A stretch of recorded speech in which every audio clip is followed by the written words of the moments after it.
Құрметті көрермендер, Таңшолпан бағдарламасының студия қонақтарымен өздеріңізді таныстыруға рұқсат етіңіздер. Бүгін бізде Шарапат тобы қонақта.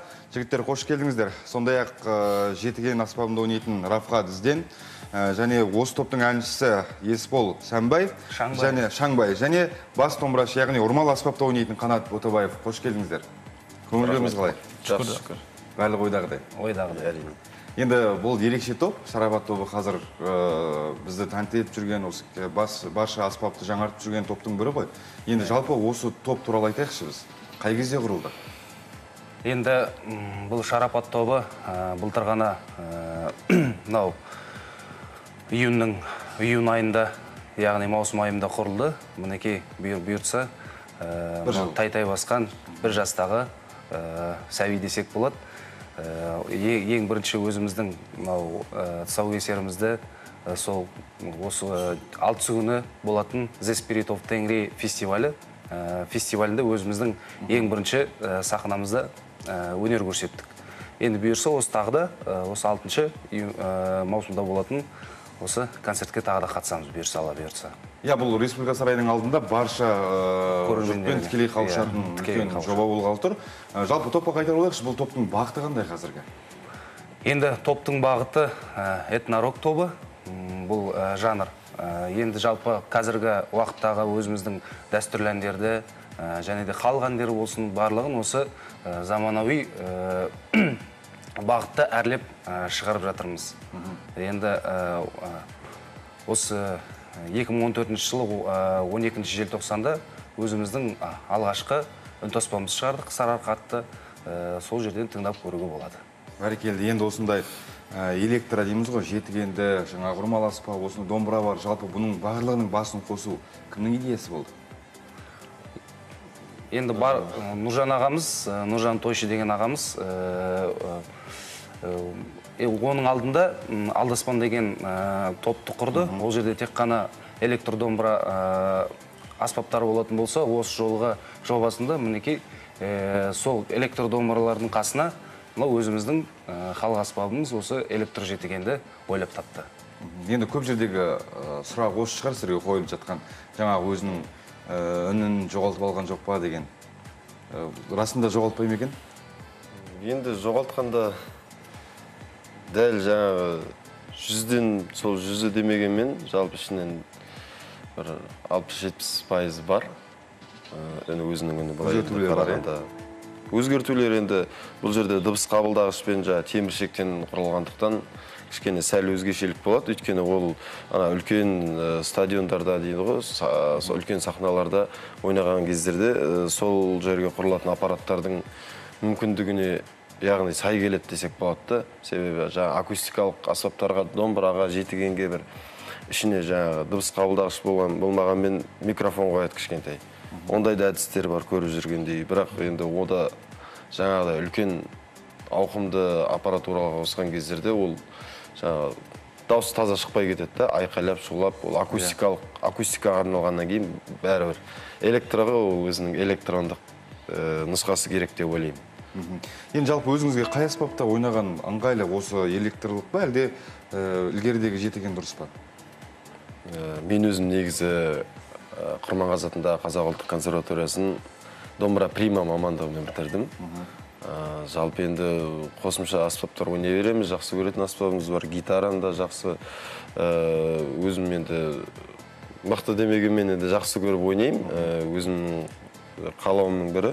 Соның ішіндегі енді Алдаспан тобынан кейін жалпы осы Нұржан Тойшы ағамыз Шарапат тобын осындай жоба құрып, ішіндегі ерекшелігі осы аспап болсын деген ниетпен бастап, сол осы тізгінді маған берді ғой енді. Электр жетігенді, бағындар дегенде. Енді жалпы бұл топты халық қалай қарсы алды? Бір жыл болды міне сахнаға шығып, көрермендерге көрініп жүргендеріңізге. Енді әзірге теріс пікірлер айтылған жоқ.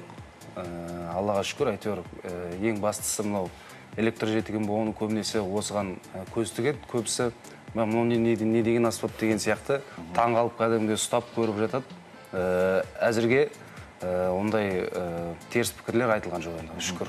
Енді Қанат, сіздің аспабыңыз жайлы елдің қандай пікірі бар? Менің аспабым сол ұрмал аспап. Ұрмал аспаптар. бәріне танымал аспаптар бұрыннан кеткен, ода жаңашылдықтар жоқ. Енді тобымызға біз керегенше ыңғайлап қоса береміз әр аспапта. Ұрмалы установка деп атаймыз ғой. Толық барабан, электрон түрін қолданамыз. Жаңа дарбулка, кахон деп аталатын аспап мысалы. Сол біз әндерімізге қайсы ыңғайлы, сол өзіміз таңдап, үндестіріп, сол бір-бірін таңдап келістіреміз. Енді жаңа ғана альбомның тұсаукесері болды деп жатсыздар. Қандай репертуар, қандай әндер енгізілді онда? Енді жалпы репертуарда біздің мынау көбінесе сал-серілеріміздің әндері қосылған. Көбінесе бертін келе мынау қазіргі заман композиторларының бір әні қосылды. Одан кейін өзіміздің бір жеке өзіміздің әніміз шықты, Ару атты. Оның ішінде көбінесе мынау Сарыарқа деп аталған себебі осы Ақселеу Сейдімбеков ағамыздың Сарыарқа деген алдық. Одан кейін соған арнап атын да қойдық Сарыарқа деп. Көбінесе мынау Кенен атамыздың әні бар, Таңжарбайдың әні, Таңжарбай, Молдабай, Шегенің ариясы, осындай дәстүрлі әндер қосылған. Бірақ заманауи жанрда. Бәрекелді. Енді біз барша көрермендерімізді қазір үздіксте күтіп отқан шығар, өздеріңіздің бір әндеріңізді орындауларыңызды сұрап. Мен сол көрермендердің ойынан шығайын, қазір бір қонаққа дейін сұрайын өздеріңізден. Қандай ән орындап бересіздер? Енді мынау жетігеннің үнін естейік. Сарыарқаны айта берейік. Сол Сарыарқамызды аталды ғой енді.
Керемет. Өте расында ерекше үні бар екен, ерекше естіледі екенбізге. Және Есбол, сізді кезінде жеке орындаушы ретінде көріп қалдық сахналарда. Дәстүрлі әнді, әнге бет бағыт бұрып, сол әнмен көрермендер жақсы танып қалды. Енді топқа кірдіңіз.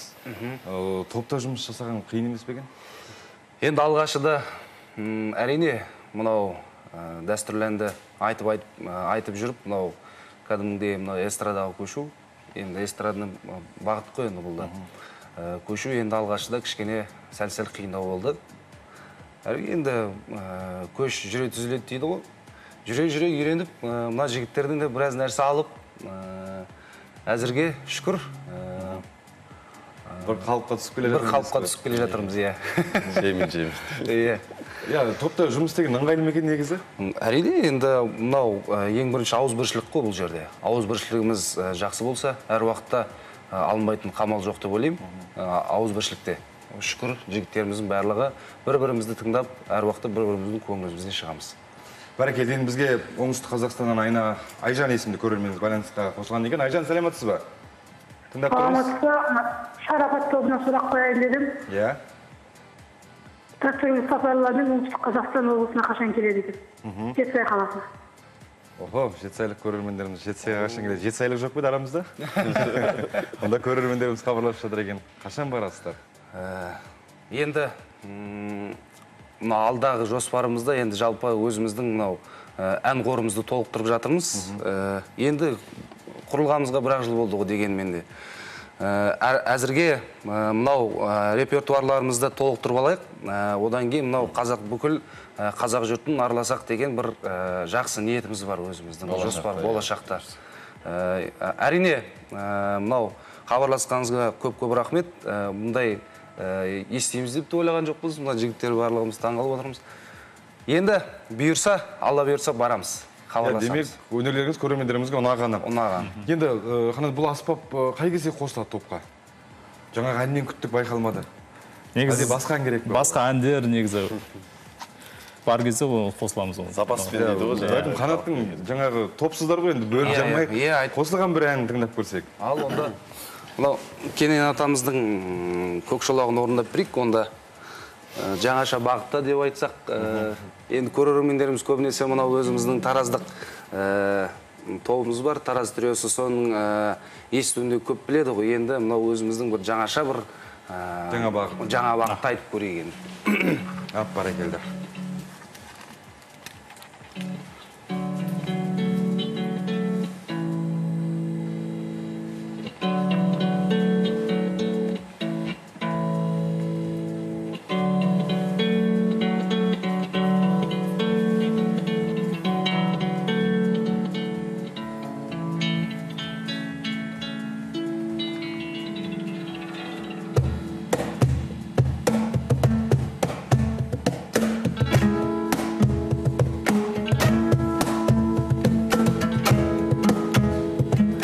Мәңгенім астымда оу, көк шолақтай оу,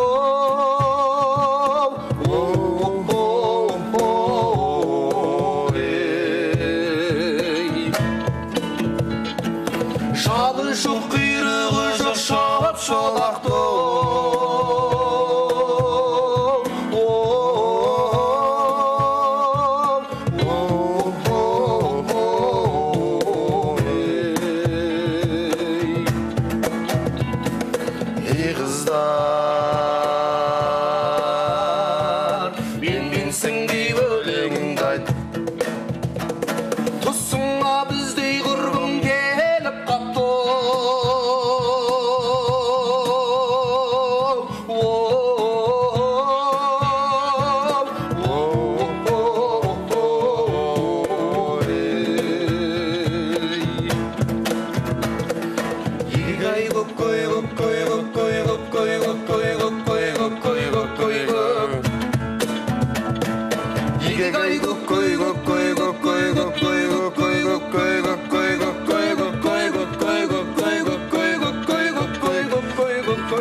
көкшолақ, арамға қыр көкшолақ, жамандап қыр көкшолақ, мені ұлытқан көкшолақ, қыздар мінген байталды, жанай жүрші көкшолақ.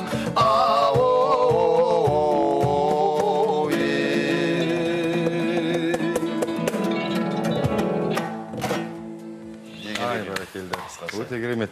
Шынында ерекше естіледі екен, құлаққа жағымды және.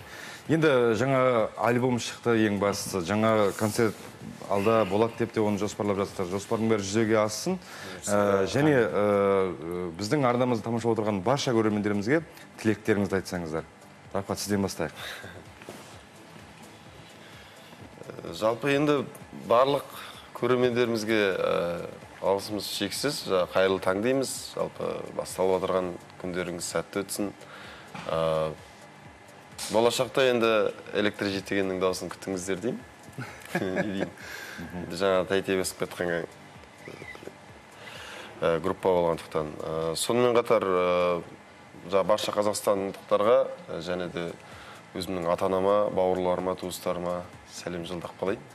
Ай, бәрекелді. Есбол. Енді барша қазақ еліне қайырлы таң дейміз. Күндеріңіз сәтті өтсін. Еш уақытта ауырмаңыздар. Осы қазақ елі әр уақытта осындай әр таңы осындай арайлап ата берсін. Қазақ еліміз аман болсын. Елбасымыз жасай берсін. Ай, бәрекелді. Бізден жаңалық күтіңіздер. Жаңалықтың бәрі алдағы уақыт еншісінде деп айтайық. Және қысқа нұсқа бір тілегіңізді айтсаңыз. Ең тілегім еліміз аман болсын әрқашан. Барша отандастарымыз күндері сәтті болсын, әрқашан тыныштық болсын. Бәрекелді, сіздерге көптен көп рахмет етеміз. Таңғы уақыттарыңызды бөліп арнамызға келгендеріңізге. Енді бүгінгі студиямыздың қонағы Шарапат тобы болды, құрметті көрермендер.